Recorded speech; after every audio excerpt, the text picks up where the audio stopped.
up your inheritance right now. What I do with my money is none of your business. Just give me the money.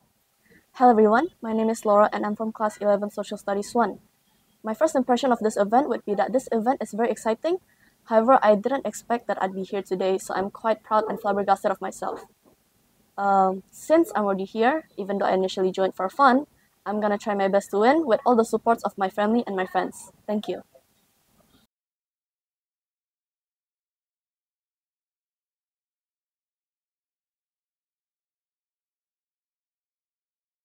Yes, I finally got myself money. And that was how the youngest son felt after receiving his inheritance. Ladies and gentlemen, this is the story of the lost son parable.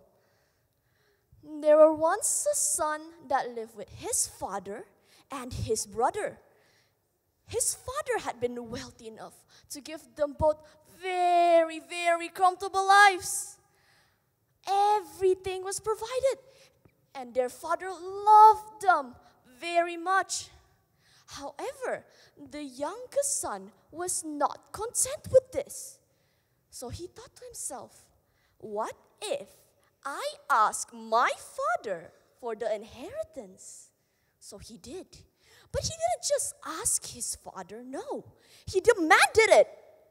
He went up to his father and he said, Father, I'd like my inheritance now. Hearing this, his father was saddened. So he was left unsure. He asked his son, My son, why are you asking for your inheritance? Is there anything you need that hadn't been fulfilled yet?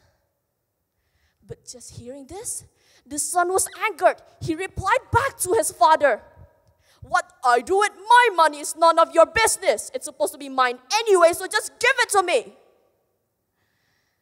So, out of love, reluctantly the father agreed. He gave both his sons the inheritance. After receiving the inheritance, the youngest son was ecstatic. Never before had he held so much money in his hands before. Yes, I finally got money. I can do anything I want with it. With the money he received, he moved into a distant country where he lived extravagantly. I got jewelries and luxuries so plenty. I can gamble and drink all I want. But who cares? Just with these, I'll get more. Here in this place, living my life. Who cares if it's God's words I defy? Watch and you'll see. Wish you could be part of this world. Just like that, he was eventually exhausted of all his money. And this left him dirt poor.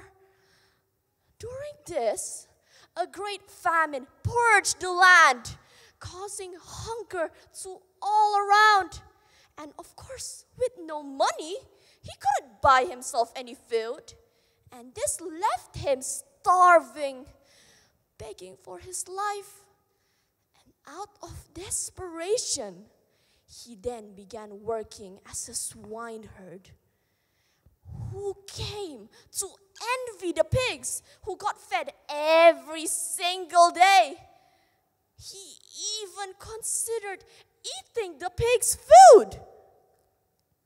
But just before he could set any hands on that food, he thought to himself, what if I had never left? I would not be starving like this. I wouldn't be suffering like this. And so, he then began to regret his decision. Oh my God, I've terribly sinned. Oh, I need to come back. I need to go back to my father. I need to apologize. Even if I, his son, have to work as a lowly servant for him, if it meant that he'll forgive me, I'll do anything. With that, he set on his way to his home. He began his journey. At home, little did he know, his father had been waiting. His father waited for his son to return home every single day. And then he finally saw him. His son, my son, you're back. His son knelt onto his knees. My father, please forgive me, for I have sinned greatly to you. But his father just lovingly lifted up his son. It's okay, my son. I forgive you. What's important here now is that you're back. You're back home. Now, we shall celebrate your return. This story is a reflection of our relationship with God Himself. He is always patiently waiting. He's always patiently waiting for us to return home, back to Him from our sinful lives. And that, ladies and gentlemen, is the story of the lost son parable. Thank you very much for listening and have a great day.